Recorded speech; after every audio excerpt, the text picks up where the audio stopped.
आजादी के एक महोत्सव की शुरुआत करने जा रहा है और ये महोत्सव हमारी आजादी के 75वीं वर्षगांठ के उपलक्ष्य में 2 तारीख से 2 अगस्त से लेकर के शुरू हो रहा है और 15 अगस्त तक चलेगा। मुख्य समारोह हम लोगों के बीच में 9 अगस्त से लेकर के 17 अगस्त के बीच में संचालित होंगे।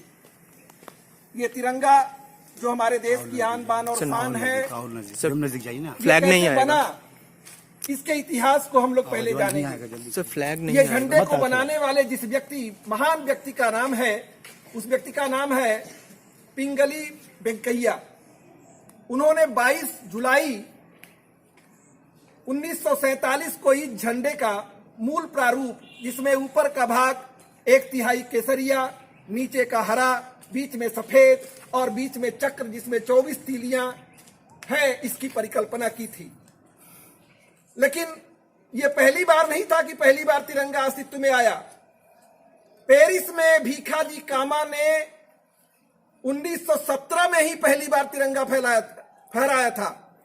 लेकिन उस तिरंगे का आकार, प्रकार और उसके बीच के चिन्ह, बीच में पहले सप्तर्षि हुआ करते थे।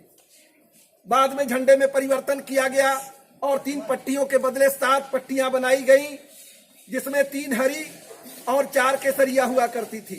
उसे कलकत्ता में फहराया गया था। लेकिन अंततोगत्वा उसमें 1931 में गांधी जी के प्रयास से चक्र के बदले चरखे का प्रारूप रखा गया और 1931 में बीच में चरखे के चिन्ह वाला भारतीय राष्ट्रीय तिरंगा फहराया गया था। लेकिन जैसा कि मैंने बताया, वेंकैया जी के प्रयास से 22 जुलाई 1947 को हमारी संविधान सभा ने इस तिरंगे को राष्ट्रीय झंडे के प्रतीक के रूप में स्वीकार किया और तब तक हमारे देश की आन बान और शान के रूप में ये तिरंगा पूरे देश में फहरा रहा है। और इस अमृत महोत्सव में जो इस साल 75वीं वर्षगांठ है हमारे देश की आजादी की, इसके अवसर पर हर घर में तिरंगा एक कार्यक्रम लॉन्च किया गया है, जिसमें हम लोग 15 अगस्त को ही नहीं बल्कि 11 अगस्त से ही अपने अपने घरों पर तिरंगा लहराएंगे और तिरंगे की व्यवस्था भी हम लोग करेंगे। और तिरंगा बड़े व्यापक पैमाने पर बनाए जा रहे हैं। हर बच्चे के पास तिरंगा होना चाहिए और उनके घर पर, हर अध्यापक के और हर बच्चे के घर पर तिरंगा होना चाहिए। विद्यालय को भी तिरंगे से हम लोग सजा देंगे। इसके लिए आप लोग मानसिक रूप से तैयार रहिए। 11 अगस्त से ही हर घर के ऊपर तिरंगा लहराना चाहिए।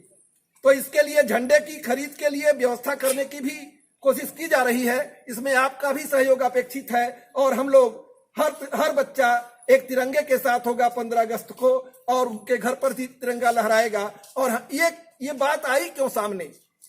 आज हमारे देश की राजनीति में एक बड़ा विद्रूप है कि हमारे अंदर राष्ट्रीयता की भावना कम होते जा रही है। हम स्वार्थ, लड़ाई झगड़े, भाषावाद, जातिवाद, क्षेत्रवाद के चंगुल में फंसते चले जा रहे हैं, जिससे हमारे देश की एकता और अखंडता के ऊपर कुछ खतरे नजर आ रहे हैं। और उन खतरों से बचने के लिए हम लोग स्कूलों से ही, हमारे प्रधानमंत्री जी की परिकल्पना है कि राष्ट्रवाद की शुरुआत विद्यालयों से होनी चाहिए, बच्चों से होनी चाहिए, उनके अभिभावकों से होनी चाहिए और प्रत्येक घर से होनी चाहिए।